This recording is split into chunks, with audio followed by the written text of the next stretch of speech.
कृपाचार्य महर्षि शरद्वान के पुत्र थे। महर्षि शरद्वान महर्षि गौतम के पुत्र थे, इसी कारण इनको गौतम भी कहते थे। वे धनुर्विद्या में पूर्ण पारंगत थे। इंद्र भी इनकी असाधारण पटुता देखकर इनसे डरने लगा था। तभी तो इसने उनको भ्रष्ट करने के लिए जानपदी नाम की एक देवकन्या इनके पास भेज दी। वह देवकन्या अनन्य सुंदरी थी। उसके रूप को देखकर गौतम, शरद्वान उस पर मोहित हो गए और उन्होंने उसके साथ सहवास किया। उस देवकन्या के गर्भ से शरद्वान के एक सुदन पुत्र और एक अनन्य सुंदर पुत्री पैदा हुई। माता पिता ने उन दोनों बालकों का पालन पोषण नहीं किया, बल्कि उनको वन में अकेले छोड़कर वे चले गए। उसी वन से होकर एक बार महाराज शांतनु का कोई सैनिक निकला। उसने उन दोनों सुकुमार बालकों को देखा। निस्सहाय की भांति उनका रोना बिलखना देखकर उसको उन पर दया आ गई और वह उनको उठाकर अपने घर ले आया।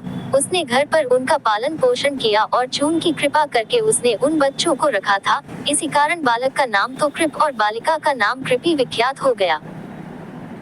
शरद्वान ने कृप को धनुर्विद्या की पूर्ण शिक्षा दी, जिससे शीघ्र ही कृपाचार्य भी इस विद्या में पारंगत हो गए।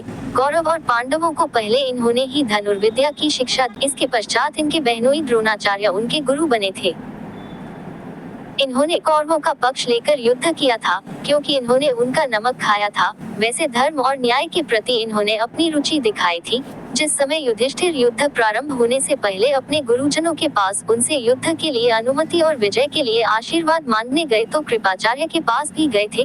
तब इन्होंने कहा था, युधिष्ठिर, मैं तुम्हारे कल्याण की सदा कामना करता हूँ। मैं जानता हूँ कि तुम्हारा पक्ष न्याय और धर्म का है। कौरवों ने अन्याय के पथ का अनुसरण किया है, इसीलिए मैं तुम्हें विजय का आशीर्वाद देता हूँ।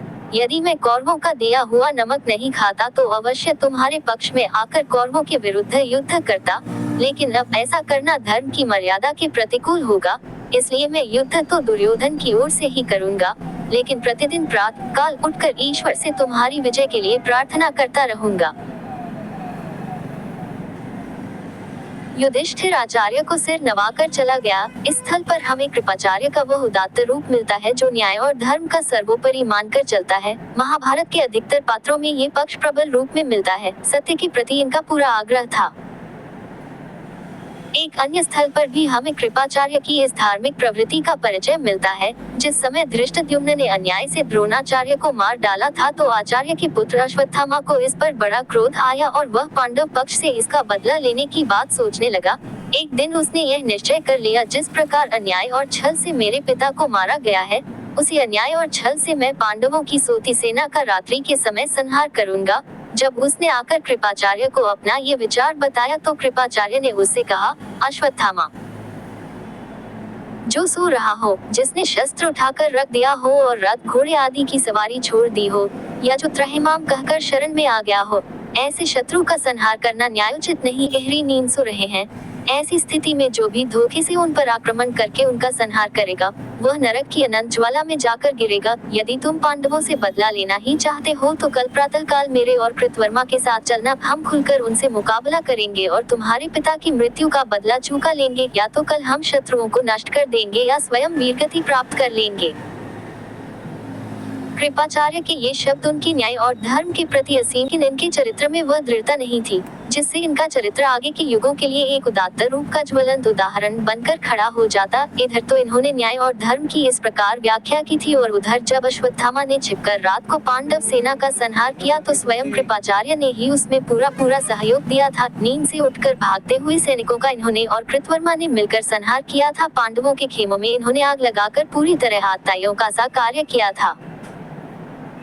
इस घटना के अलावा वीर बालक अभिमन्यु की अन्यायपूर्ण हत्या के समय ये भी उस घृणित कर्म में सहयोगी थे। उस समय उस निहत्थे बालक को 6 महारथी मिलकर मार रहे थे, लेकिन कृपाचार्य की न्याय और धर्म की आवाज जाने कहां सो गई थी। इनके चरित्र पर ये ऐसे काले चिन्ह हैं जिनके कारण इनको कभी भी मानव हृदय में वह पवित्र सम्मान नहीं मिल पाएगा जो अन्य न्यायप्रिय महारथियों को मिलेगा।